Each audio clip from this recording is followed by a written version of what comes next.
ভূতের সঙ্গে একই ঘরে প্রথম পার্ট আমি দিয়েছিলাম, আজকে সেকেন্ড পার্ট দিচ্ছি। আমি গল্প পাঠে অঞ্জনা চক্রবর্তী। উনি আমার সহকারী মিস্টার দত্ত।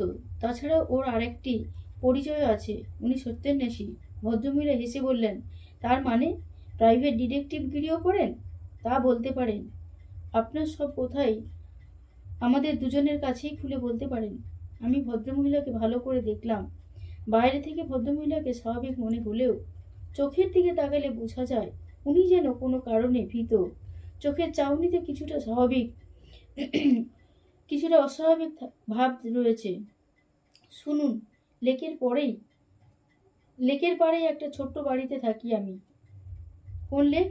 ঢাকুরিয়া লেক, যাকে বর্তমানে রবীন্দ্র সরোবর বলা হয়। বুঝেছি, কিন্তু ও বাড়িতে আমার বুঝি আর থাকা সম্ভব হবে না। কেন? বাড়িতে রোজ একটা না একটা উৎপাত হচ্ছেই। কীরকম? বাড়ি ফিরে এসে দেখি বিছানাপত্র সব ওলট পালট। কোনো দিন বা দেখি কিচেনের যত কোকারি অর্থাৎ কাপ ডিস্কে যেন চুরমার করে ভেঙে রেখেছে। কোনো দিন বা দেখি কে যেন চেয়ার টেবিল ওলট পালট করে রেখেছে। আপনি কি বাড়িতে একাই থাকেন ম্যাডাম? হ্যাঁ।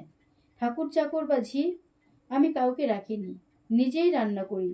অফিস থেকে ফেরার পথে বাজার করি, ঠাকুর চাকর রাখিনি। কেন? এ যুগে কাউকে আর বিশ্বাস নেই।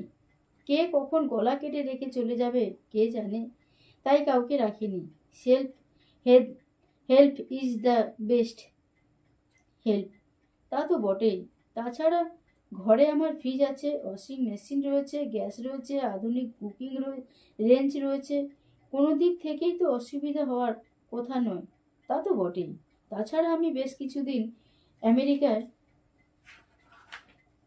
ছিলাম। নিজের কাজ নিজে করে নিতে আমার কোনো অসুবিধা হয় না। যেদিন রাঁধতে ইচ্ছে করে না, নিজেই গাড়ি হাঁকিয়ে বেরিয়ে পড়ি, কোনো হোটেলে গিয়ে খাবার খেয়ে নিই। তা তো বটেই। কলকাতার মতো জায়গা, এসব ব্যাপারে কোনো অসুবিধা হয় না, হওয়ার কোথাও নয়। কিন্তু আপনার স্বামী মিস্টার স্যান্নাল, উনি থাকলে তো কোথায় ছিল না।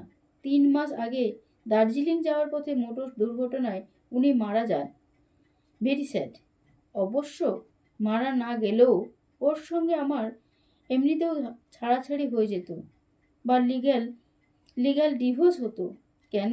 গত 3 বছর ধরে ওর সঙ্গে আমার বোন ছিল না মোটেই।